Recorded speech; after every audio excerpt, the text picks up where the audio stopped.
All right. Hello and welcome to Welty at Home. We are the slow reading virtual book club that alternates works by Eudora Welty with works by authors that are connected to Welty in some way.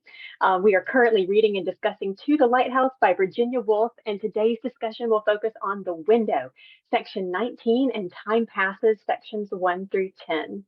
I'm Jessica Russell, director of the Eudora Welty House and Garden, and for this series, we are joined by our guest moderator, Virginia Woolf scholar Susan Harrison, Eckerd College professor of rhetoric and author of Eudora Welty and Virginia Woolf, Gender, Genre, and Influence. And Susan is co-leading discussions with our very own Suzanne Mars, Eudora Welty's friend and biographer, and professor emerita of Millsaps College. Remember to make a comment or ask a question. You want to click the reactions button at the bottom of your screen. If you're on a mobile device, you want to tap your screen to bring that option up. And once the reactions button is activated, you select that raise hand function. So we'll all be watching for your raised hands, questions, or comments. There's also a really great discussion going on in the chat usually. So glance over there every now and then. And now, Susan, shall we officially begin our discussion on To the Lighthouse? Oh, yes, let's do. Welcome, everyone. I'm actually in London this week, and yes, I feel very fortunate. And between this week and next week, I'm going to go around and actually take some pictures of some not Eudora Welty, Virginia Woolf sites that I'll share with you all next week. But it is 6 o'clock here, and I am still a little bit jet lagged, so forgive me in advance, please, for any missteps, like, I don't know, calling Virginia Woolf Eudora Welty or calling Eudora Welty Virginia Woolf. But I thought, I had a moment this week when I thought, why did I save the last section of The Window to be read with Time Passes? Because it was hard to not refer to it in our discussion last week. But I think the impact of Time Passes is more startling and stronger if you come to it directly from the last section of The Window. And this is the passage that when I read this the very first time, and I read this I think it was the summer after I graduated from college, and I hadn't read it before. And I can just remember being so shocked when I got to Time Passes. It was like nothing I had ever read before. And it felt like such a loss. It felt like such an abrupt, kind of like falling off a cliff from this world that I had kind of gotten used to the rhythms of it and gotten really engaged with all the characters. And then to have the characters relegated to parenthetical statement when they die, in fact, relegated to parenthetical statements, was just so shocking. And I wanted to make sure that we had some of that shock, because I think that Woolf was doing that intentionally. She described the structure of the novel as being two blocks with a corridor attaching them, a corridor in between. And of course, Time Passes is that corridor. So I wanted to start our discussion today. And again, I want us to talk more about The Window and some of the intensive intertextual references that they've been building throughout The Window, but in those last couple of sections, they're just coming very, very quickly, and then go on to talking about the Time Passes section. But I thought that we might start by looking back at something that Welty had to say about the novel. And in my edition, this is on Roman numeral, starts on Roman numeral 10. She's talking about the dinner party and about Mrs. Ramsay's dinner party, resolving everything into simplicity and bringing them all together. And Welty writes, the unforgettable dinner party scene. as the day and with it part one reaches its culmination, has the very texture of human happiness, with its lighted candles, the bowl of fruit, the wonderful bouffon d'âme, the last-minute arrival of Minta and Paul, who come to the table as hoped for, engaged. Here is Mrs. Ramsay's triumph. And it goes on to quote from the novel, with Mrs. Ramsay thinking, it could not last, she knew, but at that moment, her eyes were so clear that they seemed to go around the table, unveiling each of the people and their thoughts and their feelings without effort, like a light stealing underwater, so that it ripples and in the reeds and the minnows balancing themselves and the sudden silent trout are all lit up, hanging, trembling. The windows of the dining room give back to her a reflection in which things wavered and vanished. As the ladies rise and leave the table and go out through the door, in that moment, the present, and with it, the poetry of the scene, becomes the past. As the twilight goes and night falls, beyond the bare panes of the dining room windows, what is really out there is time. And in the brief 30-page interlude that follows, time gets in. And I love Welty's, her ability to reduce time passes to that beautiful, beautiful clause, time gets in, because it does in that section. And it gets into this kind of crystallized world of the window, and then creates a very abrupt change. So I thought we might go back to the section we were looking at last time to get started. And I wanted just to ask what you all thought of the use of the poem. I mean, we never got to that last time. The poem, Luriana Laura Lee. So I would appreciate just hearing anybody's thoughts about what Woolf is doing with that poem. And actually, Harriet, I wanted to ask you if you wanted to talk about that poem. No, it's the other poem, isn't it? Which is the poem that was published long after? Yeah. It's this one. Yeah. Yes. Harriet, you were talking about that after the meeting last time. Do you want to share what you were? Do I remember? I think I said this in the meeting at the end last time, so I'm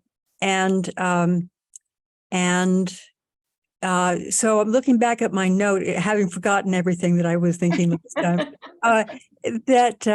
That when the novel was published in 1927, the poem "A Garden Song" was not published, but it would be published in 1945 in an anthology by Vida Thankville West and Harold Nicholson. So the poem was known within the Bloomsbury group, but is a kind of in joke at the moment when it appears in this book. You know, the way that sometimes if you know people who are writing or making TV shows, you suddenly see their family members or something mentioned in a character's name. So that surprised me. I think I mentioned that at the end last time. And it was apparently one that Leonard Woolf had memorized and used to walk around the house quoting. And he had gotten it from Mr. Ramsay. So, yeah. So, and I loved reading that detail that Leonard Woolf used to walk around quoting this. And I thought, that's what people do in this novel. People walk around quoting little snippets of poetry. So let's see. And I'm just seeing, can someone point to where the full, let me see, I think I have it to where you can get the full, let me see if this will work, if I can put this into the chat so that that might have the, this has the poems, the link I just put in there, if it works, should have the full text of the poems. And the refrain that we keep hearing until Mr. Carmichael stands up. The repeated frame is, and all the lives we ever lived and all the lives to be are full of trees and changing leaves. So I was wondering what you all made of that, what you connected it to. It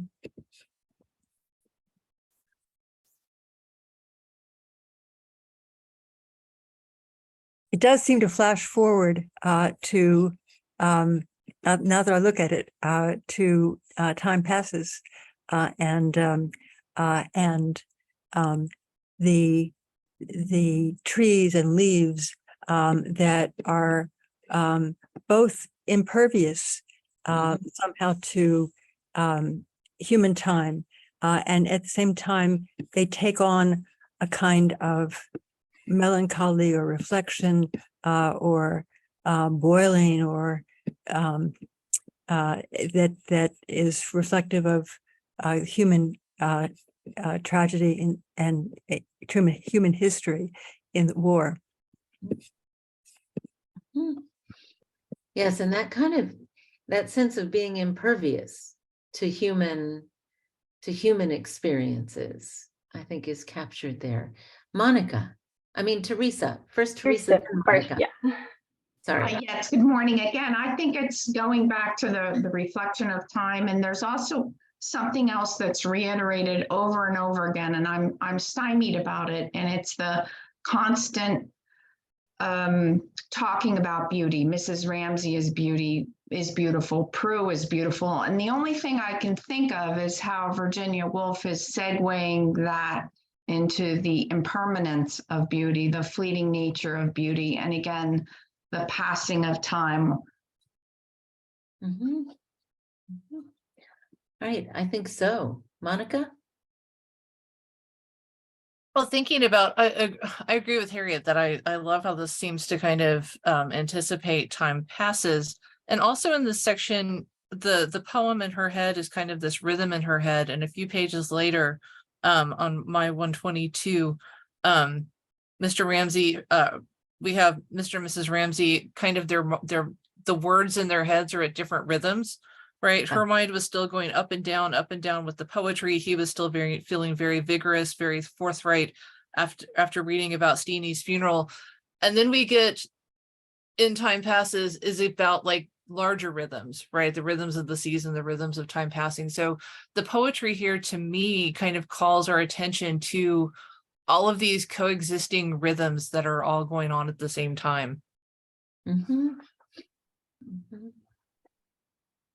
it's interesting. I mean, you just made that reference to, all of a sudden in this last section of the window, we have Sir Walter Scott showing up. And we have Shakespeare, the sonnet showing up. So there's a kind of there's just a kind of crescendo of these references. While the trees are growing leaves, and while the ocean is going, it's like I'm really noticing how this book is all about all of the rhythms that are kind of coexisting all at once. And Woolf is bringing our attention first to one and then to the other, the way that you might like suddenly notice if you're like, oh, now I hear the ocean suddenly. It's been there the whole time, but now I notice it. Or that maybe we notice it when it stops. And then contrasting these kinds of very human rhythms to these larger rhythms. Ray. Susan, when we think about beauty, which seems to be very prevalent in the novel, I think about Plato's Ladder of Love, if anybody is familiar with that, or have we talked about that? I haven't heard it if we haven't. I know that something has been written about Virginia Woolf and her use of the dialogue Phaedrus, and the Ladder of Love is a dialogue of Plato. And as I look at the poem in total, many times the characters behave in a way that is consistent with the ladder of love. For instance, Mr. Tansley has a crush on Miss Ramsey, and that is consistent with the ladder of love. It's at the lowest level of the ladder of love. So have we talked about that at all? Not in those particular terms, but I think we have talked a great deal about the different kinds of love and different levels of love and kinds of communication that are going on in the novel. Yes, and I think the kinds of love do correspond with the ladder of love, which begins at the bottom and ends at the top with Plato's form of kind of ideal love. That's all I have to say. Thank you. And you're just making, you suddenly made me think about the ideal table hanging in the tree. Exactly. Yeah, that's one of the Yeah. one of the forms that comes up. Yeah. All right. Jessica. So I was just thinking, this is kind of an obvious comment, but what I loved so much about the poem was artistically how it extended the night for us. We all want the night to go on forever. We don't want it to end. And even right after the poem ends, we have this long extended 2-paragraph moment where Miss Ramsey is stepping over the threshold, and it could have been handled in a sentence. But Miss Ramsey doesn't want it to end. We don't want it to end. And to me, the poem really kind of, to use your word crescendo, it really put a crescendo on all the wonderful things that were happening that night. And it allowed us, I love how Virginia Woolf used it to let us experience that moment a little longer and a little longer. Harriet. Yeah, I was thinking about this chapter as a chapter which is about reading. Yes, two people reading, and I'm looking back at a passage. She grew still like a tree which had been tossing and quivering, and now, when the breeze falls, settles leaf by leaf into quiet. It didn't matter any of it, she thought. A great man, a great book, fame, who could tell? They're both focused on their reading, although they're still circulating questions about reputation and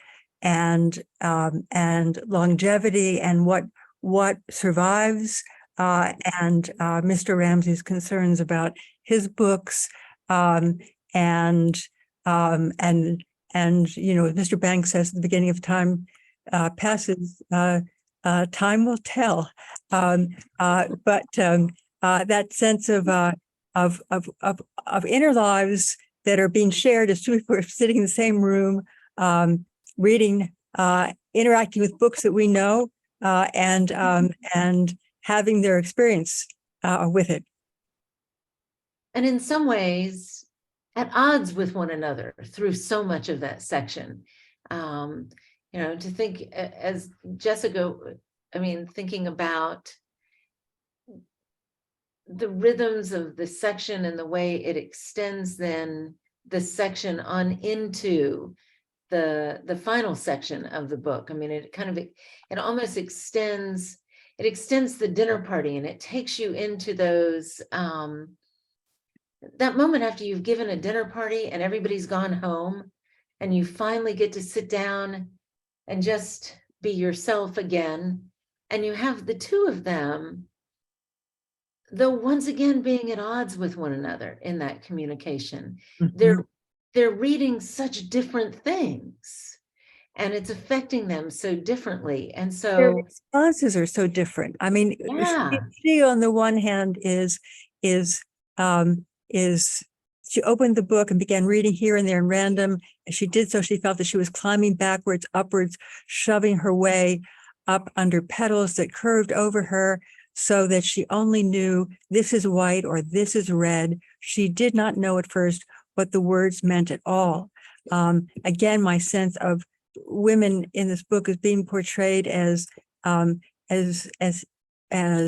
being disqualified by education and their sense of their limitation. Versus Mr. Ramsey with it bored him unutterably to sit while people ate and drank interminably. His sense of condescension and his sense of competence and of being the subject. Yeah. Mm-hmm. Mm-hmm. Suzanne. I think I wanted to talk about a chapter being about reading too, because I really think it's about the power of the reading experience. And to Mr. Ramsey's credit, he imagines himself into the pages of Scott's novel. He lives the novel, and he has that wonderful reading experience that you feel sorry for people who haven't had it, when you can lose yourself in the novel. But Mrs. Ramsey does too, but I think she responds, it seems to me, more to style, to sound. And it's not that she doesn't know what the words meant, but she did not know at first what the words meant, because she's responding to the style. And then realizing that she goes on to read the Shakespeare sonnet 98. And the sonnet, clear and complete, the essence sucked out of life and held rounded here, the sonnet. And so there is that response to the poetry, and a more kind of emotional, intuitive a reading, but nevertheless a good reading. And I think his is too. And they're both losing themselves to a text, one to poetry and one to fiction. Yeah. And, I have to say, I think this may be the moment in the novel where I like Mr. Ramsey the best. Yeah. When he's crying, I mean, he's brought to tears by this novel. And of course, then it does take him back quite quickly to himself. Well, let them improve upon that, he thought, as he finished the chapter. And it does take him back to an argument about the quality and the lastingness of his own work. But there is that moment where he's just so immersed. He forgot his own bothers and failures completely. It's a moment, but it does happen for that moment. Right. And yes. And even a little bit above that, he's raising the book a little to hide his face, and he lets his tears fall. So it is, but they are very different readers. And the fact that she's reading poetry and he's reading a novel, I mean, I think that that's also so interesting, that she's really responding to the language of the poetry in a way that also ties it back to the dinner table. I mean, I've always found it so intriguing that Augustus Carmichael stands up and recites the poem. Yeah. I mean, he's been such an enigmatic character up until then. He's always kind of lying in a lawn chair, refusing to allow her to take care of him somehow. And all of a sudden he stands up with majesty right after having been made fun of for wanting more soup. I think that is fascinating to me. And of course, he comes into his own in Time Passes. And because as we find out that he has during World War I and during the difficult years of Time Passes, he has a book of poetry published that's actually quite successful. And there's also the suggestion of literature, poetry transcending time. Yes, yeah. Shakespeare. Here it is. Absolutely. So I think that it's just there are these bits that are so fascinating to me. The fact that we find out that Mr. Carmichael's poetry is more popular because of the war, that somehow or other the war has created an audience for this poetry that he wouldn't have had otherwise. So there are so many fascinating, rich things at work there. Monica. Well, to return to Mr. Ramsey for a moment, though, in this section, after we get the description of their reading rhythms being different, there's this incredible description on 123 of through the crepuscular walls of their intimacy, for yes. they were drawing together, involuntarily coming side by side quite close. She could feel his mind like a raised hand shadowing her mind, and he was beginning now to dislike her pessimism. And it's his characterization of her pessimism. Right after that, he says, "You're not going to finish the stocking tonight." And I'm reminded once again that he was the one who said, "You're not going to make it to the lighthouse." And so to me, there's this incredible irony that, you know, he complains about her pessimism, but if there's any pessimist in the book, it's Mr. Ramsey. But again, that comes right after this gorgeous description of their intimacy, and then this terrifying description of his mind like a raised hand shadowing her mind. So we get, just in this one paragraph, the top of 123, so much about their relationship. Well, and he wants something from her, and he wants something from her that apparently she has never given him. I mean, he wants her to say she loves him, and apparently that's something that she refuses to say. And so the window ends with her agreeing with him. Yes, you were right. It's going to be wet tomorrow. Well, he says, wait.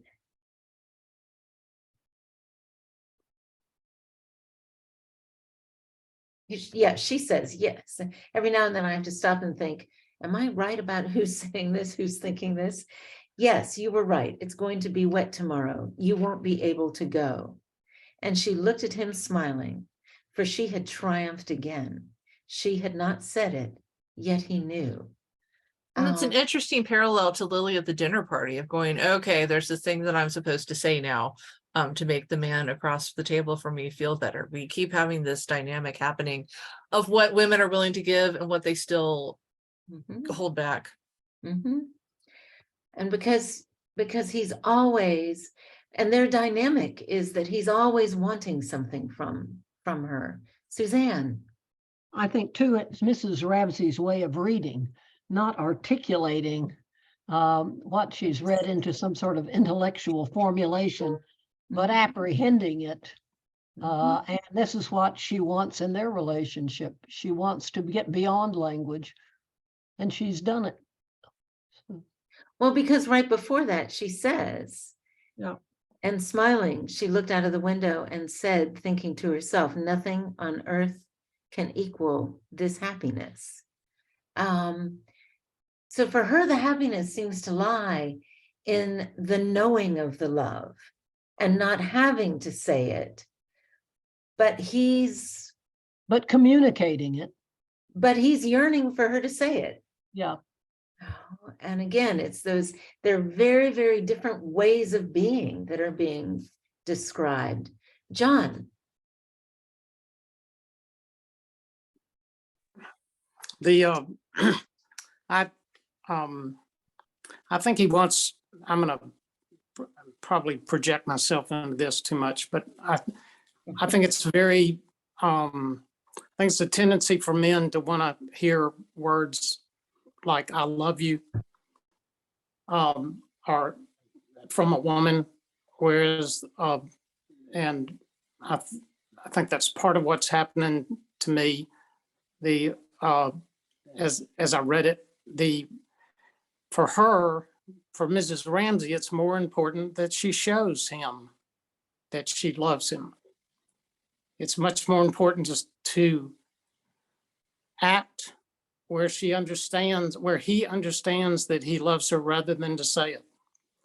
And in the way she finishes the chapter, yes, you were right, it's going to be wet tomorrow, you won't be able to go.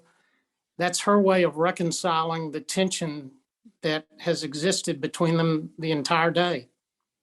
And where she gets so upset about his, the way he responded to her talking to her son about, well, maybe we can go there.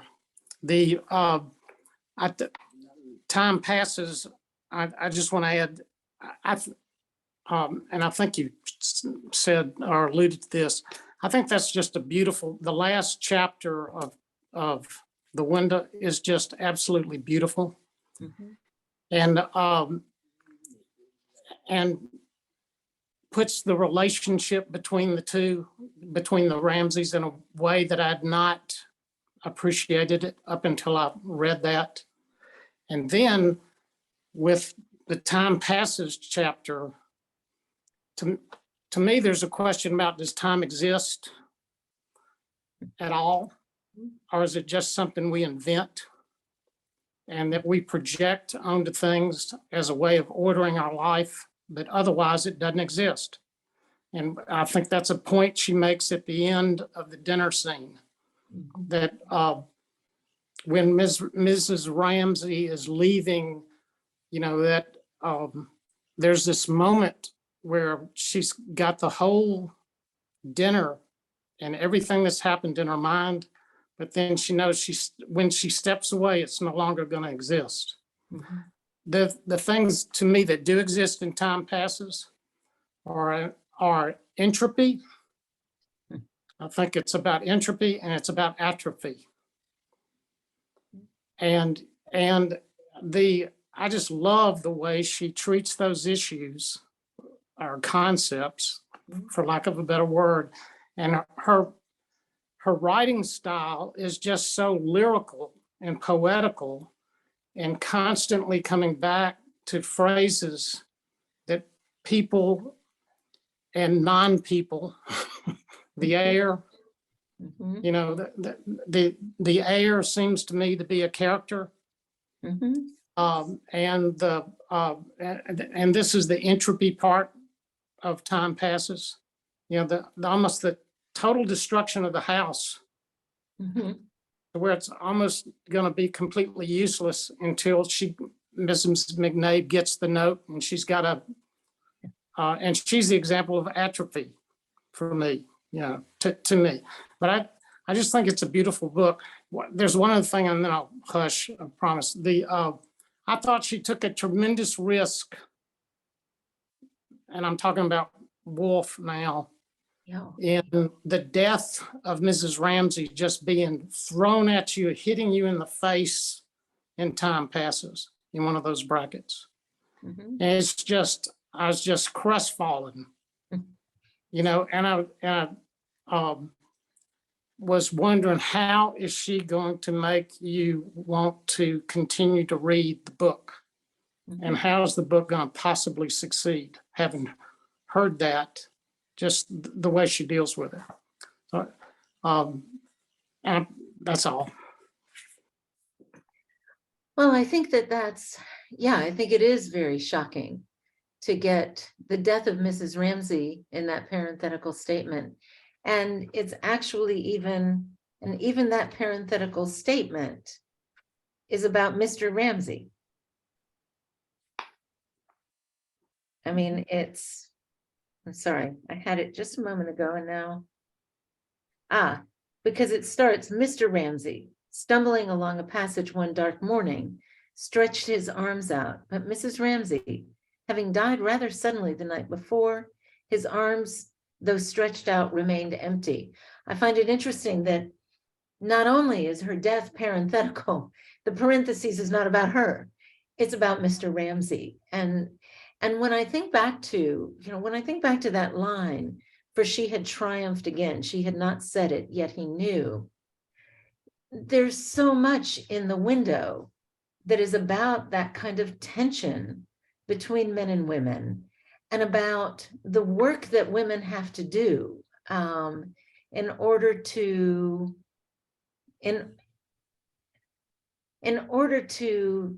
subvert being always secondary, to always be the object as opposed to the subject.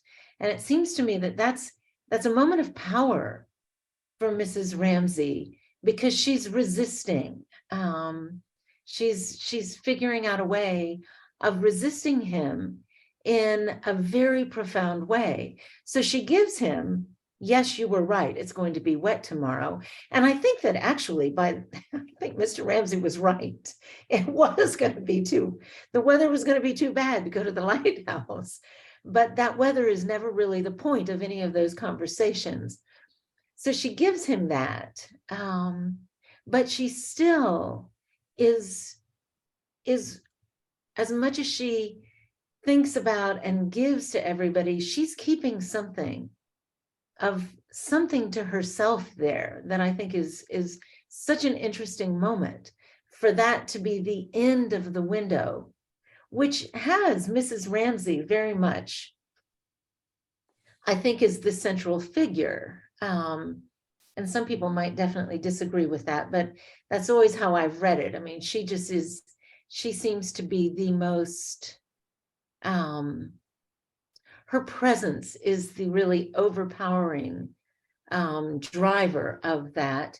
And again, it is the presence of that kind of Victorian woman, but right on the verge of great change. And we see that change really kind of threaded all the way through the window. But then with Time Passes, it hits very dramatically. Woolf said about Time Passes, she wrote, "Here is the most difficult abstract piece of writing. I have to give an empty house, no people's characters, the passage of time, all eyeless and featureless, with nothing to cling to." And so it's a dramatic shift in narrative. It's a dramatic shift in what's happening in the novel. But it's a dramatic shift after all of that poetry we've just been reading in those last sections. Here we inhabit a world that is more poetry than anything else in the novel, at least those first sections. But it's poetry emptied of human perception. And I think I mean, to me, I just marvel at this because I think, again, how could you do that? How could you write that? And she does it so amazingly up until Mrs. McNabb arrives. And there's such humor in those sections that's really unexpected. But all of a sudden, we're back into the whole question of class, that and class coming forward like that in a way that is really, again, such a marked change from the window. So John, you have your hand up. No, I'm sorry. Okay. Harriet. Yeah, I'm thinking about parentheticals and about the ways in which we meet time and time passes. Yeah. I'm thinking, I mean, I'm reading our perspective on time as coming through different schema. So I recognize cyclic time of nature, where death is renewed every spring and every night becomes day. And at the same time, there's the linear time that is loss and decay and the house going to rack and ruin. But neither one are human time. And human time is such a tiny blip on those cosmic scenarios that human tragedy is relegated to the parenthetical. So all of the news we have of the family and the war and the world is parenthetical. Everything that's human, whether it's personal human tragedy or human history and tragedy at the level of the war. Boy, that's pretty startling and shocking. And I sympathize with John's feeling that he's not sure he wants to continue to read after that, after we've lost the characters. Yeah. And the house. I mean, we're watching the house, which has been kind of the emblem of the family. I mean, that first section is called The Window. How it's the house, and it's decaying, it's crumbling, it's disappearing. And so it's as though the whole human experience is just so irrelevant. And then Mrs. McNabb is the savior. I mean, she's both the comic character who is, it's too much for any woman. So she's going to call in another woman and she is. And right the ruin. Yeah. But the comedy of human despair, being able to manage versus a kind of triumph. Yeah. Well, it is, and she's like a mythological or archetypal figure coming in, and I love it. She comes in on page 130 at the end of section 4 of Time Passes, and it says, then again peace descended, and the shadow wavered, light bent to its own image in adoration on the bedroom wall, and Mrs. McNabb, tearing the veil of silence with hands that had stood in the washtub, grinding it with boots that had crunched the shingle, came as directed to open all windows and dust the bedrooms. I mean, it's just so amazing that we just go from, just the poetry of, one fold of the shawl. Listen, we didn't even talk about the shawl and the skull. There's just so much here. We're not reading slowly enough, apparently. But, Mrs. McNabb just kind of bursts on the scene in a way that I just find so interesting that, and by the time we get to Mrs. McNabb, I've been really lulled by the language and by the rhythms of this much larger scope of time, that she comes suddenly as an interruption. It's like, I wasn't ready for Mrs. McNabb and her boots to come grinding in. So I think the pacing and the timing are just so tremendous in this novel. They surprise me over and over again. Harriet, your hand is still up. No, I was just trying to take it down. Okay. Monica. Well, it's interesting that you just said we're not ready for Mrs. McNabb, the same way we're not ready for Mrs. Ramsey. I mean, there's lots of, but this is, this passage, the Time Passes section is one that I've returned to in like moments of actual grief, because I think this actually captures that. Yeah. But I'm noticing just, I've got like half of this section underlined because the words are so gorgeous. But a page earlier than you were on 129, it's interesting to read these descriptions in the context of how much attention to Mrs. Ramsey's beauty there's been, because we get what people had shed and left, how once the looking glass had held a face, and then we get, so loveliness reigned in stillness, and together made the shape of loveliness itself, a form from which life had parted. I feel like this whole page is this really interesting reflection, like literally with the mirror, on what we've been thinking about beauty in Mrs. Ramsey this whole time, especially that the looking glass that had held a face, but also what the people had shed and left behind. And Monica, I think you're right. In fact, I think there are several really beautiful, beautiful articles about To the Lighthouse, and in particular, Time Passes, being not only about grief and loss, because I think that in the Lighthouse, I mean, we suddenly are confronted with absence, but that Time Passes in particular is this very lyrical evocation of loss and of grief, and of those things that people who are departed have left behind. So the fall after 2005, my aunt died suddenly of cancer, and then I had to evacuate for Katrina. And that fall, I found an online class that was on Virginia Woolf. And so I spent that fall reading this and Mrs. Dalloway, and I just read my way through Virginia Woolf that fall because it really captures so much. Right. And I think that, yes, I mean, I think that Virginia Woolf's experience was so much one of loss, and so much grief as well as I think just ecstatic moments of joy. So, Jessica.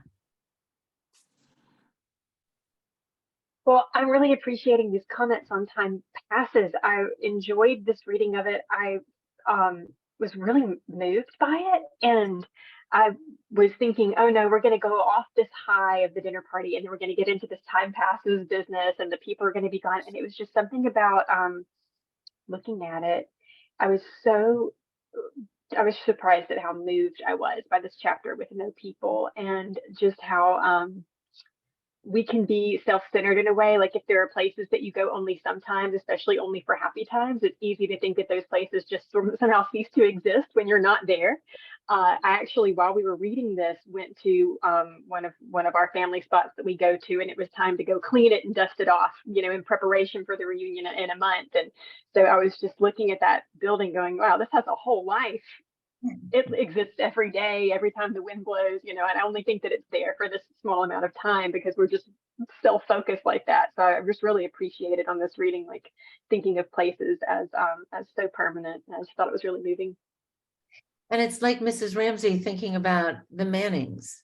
Is it the Mannings? Did I get that name right? And being so shocked that they could add a billiard room. I mean, how could that place change without her present? And so I think that Woolf has really kind of prepared us for this, that, the change that can happen is really far more extensive than adding a billiard room. John. Suzanne was ahead of me. No, I think you're first, John. Okay. But okay, to me, somebody made this point. I can't remember who it was, but then this is 2 or 3 sessions ago that they weren't sure that we ever even knew Mrs. Ramsey's first name.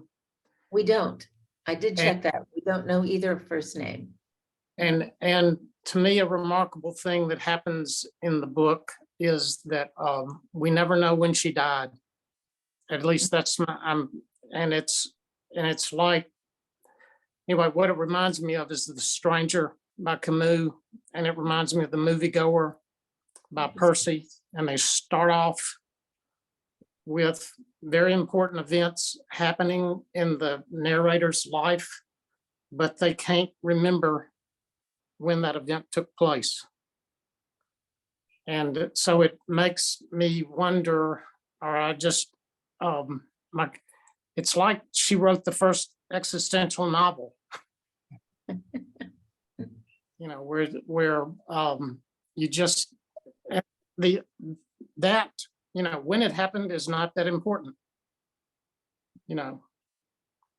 It's just I think it's a remarkable book. I agree. Suzanne?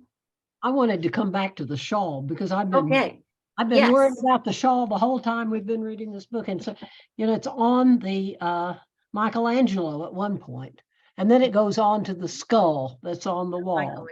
Yes. And then it's unraveling. Mm-hmm. And it's no longer, and Mrs. McNabb mentions it on Mrs. Ramsey's shoulders, and it's never going to be on Mrs. Ramsey's shoulders again. So it's a kind of emblem, I guess, of what I'd like to know what you all think of protection, of resistance against the implications of time, and of giving way to time over the course of the novel. Right. I think absolutely.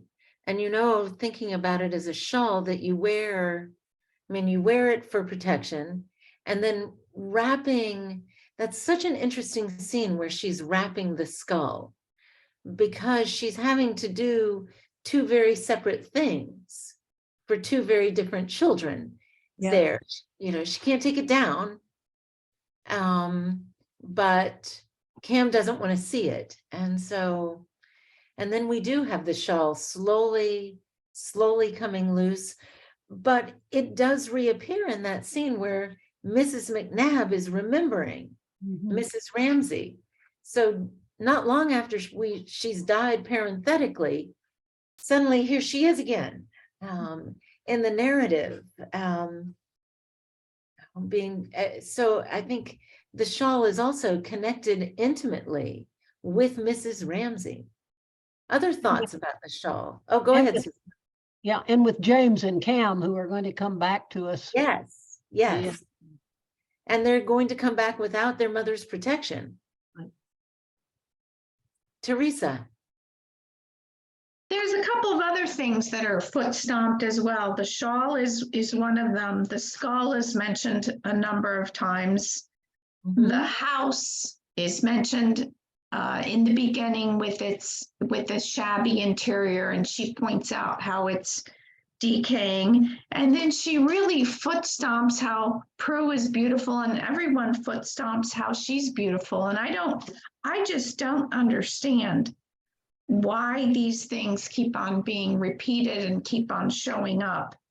We've talked about the shawl, but what about the other things? What kind of tool is it from a literary point of view?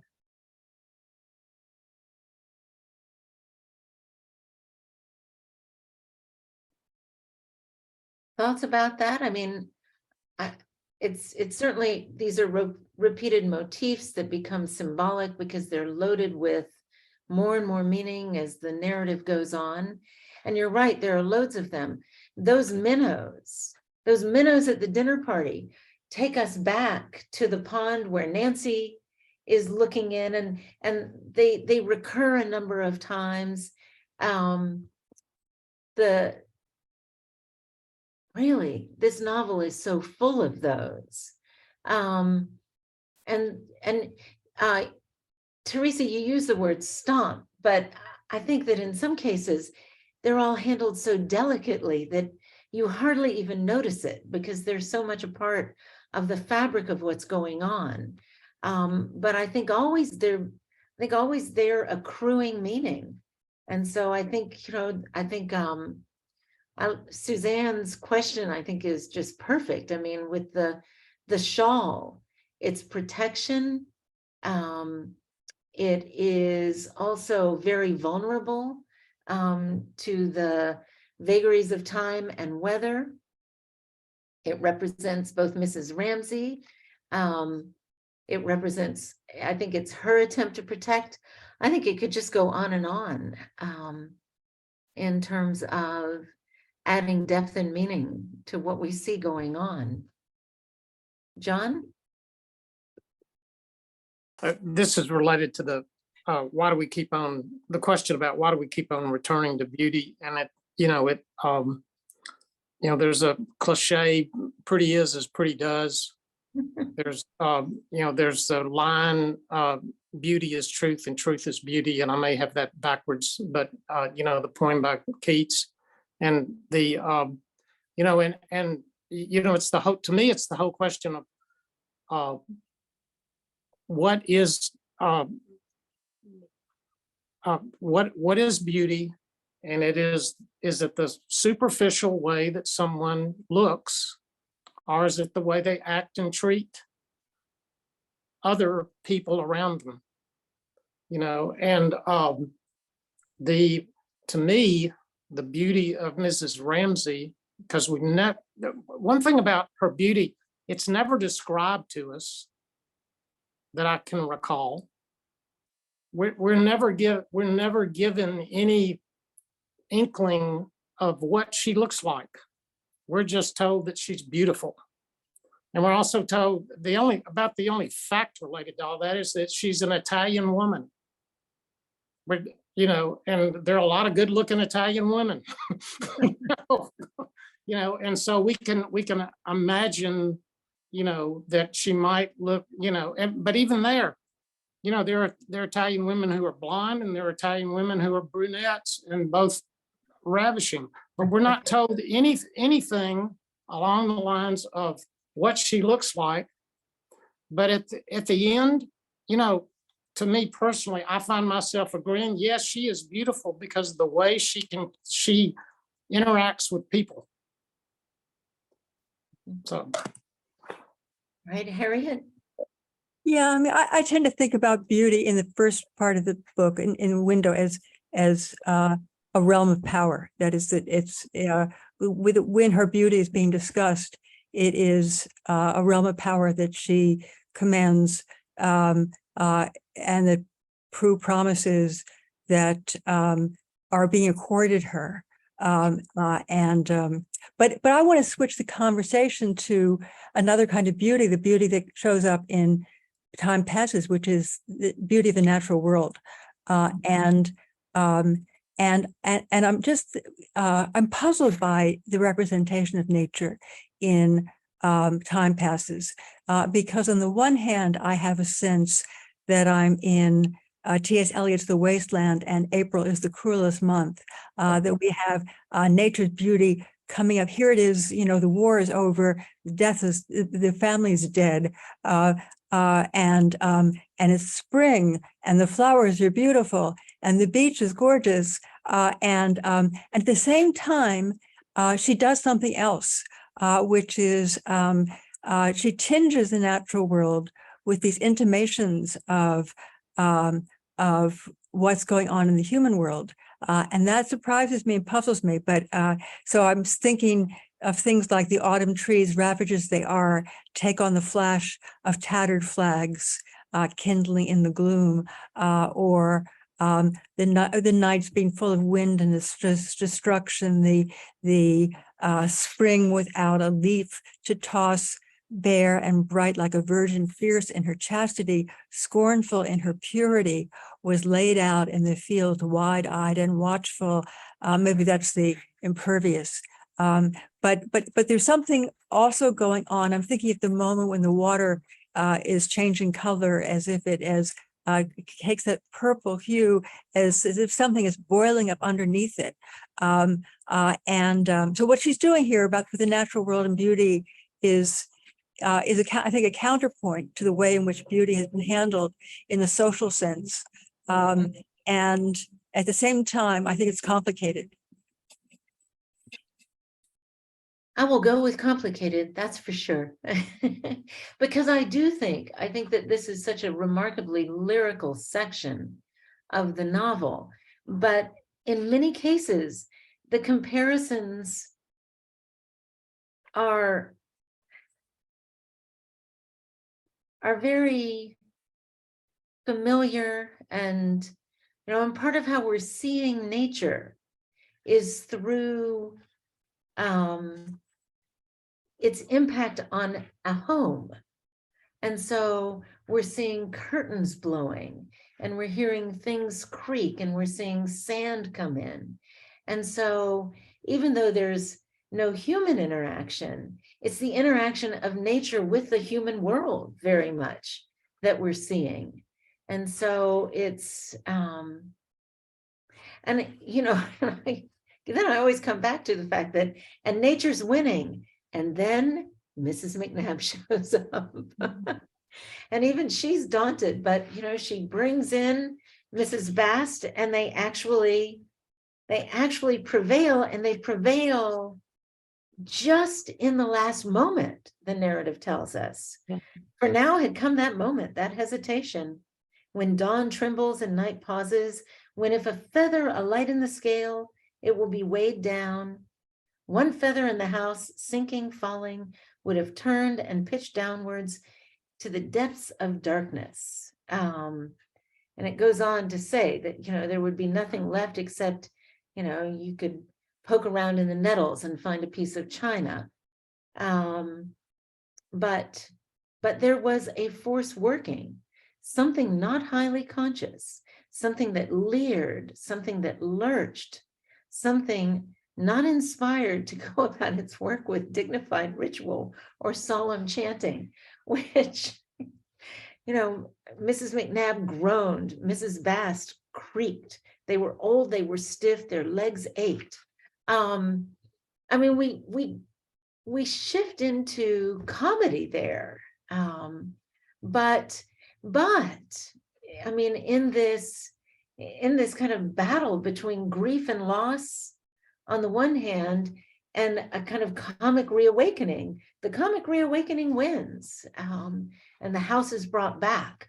So it is just, it is It's not a total vanquishing, though. I mean, on the one hand, the family has expected things to be, the phrase is expected to find things as they had left them. And so her job is to suddenly clean it up. The books are they're clean, but they're not, but they're the shadow of damage is also still there. So it's a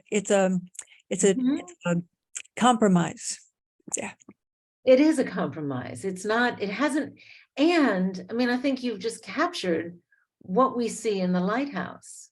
It's a return, but nothing's the same. And I think that's part of what's happening in the novel.